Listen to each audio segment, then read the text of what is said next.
Film की शुरुआत में हम देखते हैं कि एक प्रोफेशनल किलर अपने मिशन पर है। एक भयानक रात में वो अपने टारगेट की ओर बढ़ती है। उसे रोकने का बहुत प्रयास किया जाता है, पर वो इतनी माहिर है, इतनी अच्छी तरह से ट्रेंड है कि पलक झपकते ही अपने आगे आने वाली सभी रुकावटों को गाजर मूली की तरह काट देती है। सभी को खत्म करती हुई वो अंत में एक असहाय माँ बेटी पर अपनी बंदूक तान देती है। ये सीन यहीं पर खत्म होता है और समय का पहिया तेजी से घूमता है। हम देखते हैं कि पहले सीन वाली किलर, जिसका नाम मारिया है, अब एक पारिवारिक जीवन जी रही है। प्यार करने वाला पति और प्यारी सी बच्ची के साथ वो खुश है। अगला सीन केंद्रित है एक माफिया फैमिली पर, जिसका हेड एक बूढ़ा आदमी है। इस आदमी के बाद दो लोग इस फैमिली में टॉप पर हैं, जिनका नाम कैलेब और विक्टर है। इस सीन में दिखाया गया है कि अपने साथ धोखा करने वाले को ये लोग कितनी बुरी तरह मारते हैं।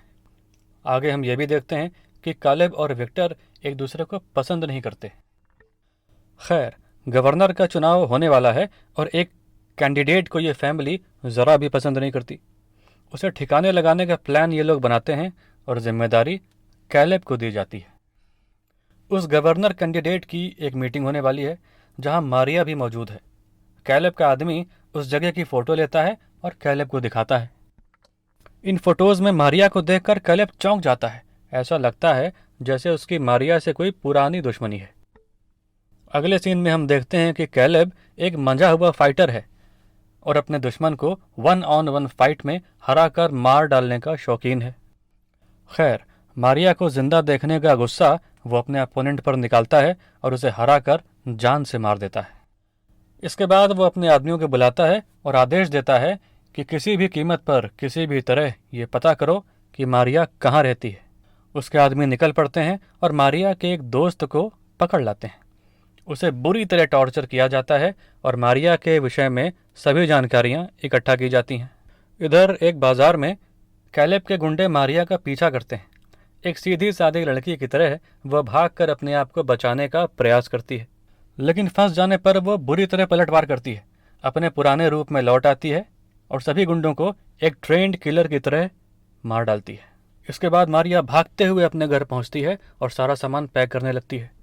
पति के पूछने पर वो सिर्फ इतना बताती है कि जल्द से जल्द हमें यह घर छोड़कर भागना पड़ेगा। वे ऐसा कर पाते इससे पहले ही कैलेब अपने गुंडों के साथ घर में घुस आता है और गन फाइट शुरू हो जाती है। मारिया अपनी स्किल्स के बल पर सभी गुंडों को मार देती है। कैलेब भाग जाता है और बहुत ही दुखद रूप से मारिया का परिवार खत्म हो जाता है। आखिर कैलेब की मारिया से क्या दुश्मनी है, यह जानने के लिए हमें पहले वाले सीन की तरफ लौटना होगा। आपको याद होगा कि मारिया एक माँ बेटी पर बंदूक तान देती है, लेकिन वो गोली चलाने से इनकार कर देती है। ऐसे में कैलेब, जो इस मिशन में उसके साथ है, उस पर दबाव डालता है कि वो गोली चलाए।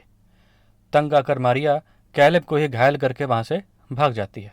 अब ये सारी माफिया फैमिली मारिया की जान की दुश्मन बन जाती है।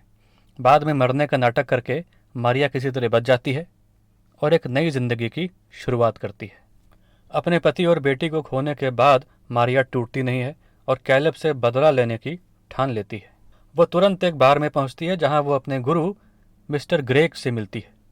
इन्होंने ही मारिया को एक साधारण लड़की से एक ट्रेंड किलर में परिवर्तित किया था और बाद में मरने का नाटक करने में भी उसकी सहायता की थी। फिलहाल मारिया मिस्टर ग्रेग से एक सुरक्षित ठिकाने की मांग करती है, जहां रहकर वो अपने बदले को अंजाम दे सके। अब मारिया सबसे पहले माफिया फैमिली की एक फैक्ट्री पर हमला करती है। बड़ी ही कुशलता से सभी पहरेदारों को मारते हुए उस फैक्ट्री में आग लगा देती है। कैलेब और सारी माफिया फैमिली के लिए ये एक भयंकर नुकसान था। ऐसा करके मारिया को थोड़ी संतुष्टि मिलती है, लेकिन उसका बदला अभी पूरा नहीं हुआ है। इस भयंकर नुकसान के बाद माफिया फैमिली में फूट पड़ जाती है और वे आपस में ही लड़ने लगते हैं। इधर मिस्टर ग्रेग मारिया की पूरी मदद करते हैं। उसे वो सारे हथियार देते हैं जिससे वो बदला ले सके। इस बार मारिया कैलेब के एक अड्डे पर जाती है, जहां पर उसका युद्ध कैलेब की बॉडीगार्ड से होता है। उनके युद्ध को देखकर लगता है जैसे दो बराबर के फाइटर्स युद्ध कर रहे हैं। यह बता पाना मुश्किल है कि कौन जीतेगा। इस बेहद मुश्किल मुकाबले में अंततः मारिया की जीत होती है। बाद में मारिया कैलेब के गैंग के एक महत्वपूर्ण आदमी को भी खत्म कर देती है। इस प्रकार कैलेब का काफ़ी नुकसान करने के बाद वो उसे कॉल करती है और उसे चैलेंज करती है। वो उसे कहती है कि अगर उसमें हिम्मत है तो वो बंदरगाह पर आकर उसका सामना करे। ये सुनकर कैलेब बंदरगाह पर ऐसा जाल बिछाता है कि मारिया जिंदा वापस ना लौट सके। मारिया बंदरगाह पहुंचती है और बड़ी ही कुशलता से कैलेब द्वारा बिछाए गए चक्रव्यूह को तोड़ देती है। उसके गुस्से और उसकी युद्ध कला से कोई नहीं बच पाता और वो कैलेब के सभी प्यादों को एक एक करके मार देती है। अब मारिया और कैलेब आमने सामने थे। मारिया के पास अपना बदला लेने का यही मौका था, वहीं कैलेब भी मारिया का खून का प्यासा था। दोनों में ज़बरदस्त युद्ध होता है। बहुत देर तक वे दोनों आपस में एक दूसरे पर दांव लगाते रहते हैं, लेकिन अंत में मारिया विजयी होती है और अपना बदला लेने में कामयाब होती है।